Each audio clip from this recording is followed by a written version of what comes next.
విజయనగరం జిల్లా జమ్ములో దేవి విగ్రహం నిమజ్జనంలో అల్లర్లు చెలరేగాయి. దేవి విగ్రహాల ఊరేగింపులో వైసీపీ, టీడీపీ వర్గాల మధ్య ఘర్షణలు చోటు చేసుకుంది. అయితే పరిస్థితిని అదుపులోకి తెచ్చే సమయంలో వైసీపీ వర్గీయులపై లాఠీచార్జ్ చేశారు పోలీసులు.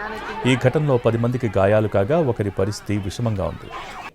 సుమారు 12:30 గంటల సమయంలో వాళ్ళు వచ్చి ఇలా దాడి జరుగుతుంది, మా మీద పోలీసులు వచ్చే ప్రయత్నం దాడి దిగారని చెప్పి ముఖ్యంగా మహిళలు కానీ పెద్దలు కానీ అందరూ కూడా చెప్పారు.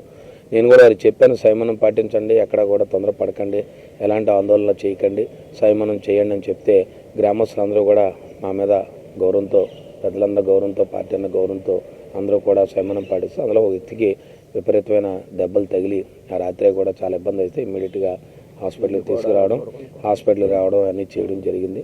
ముఖ్యంగా మహిళల మీద గట్టాను.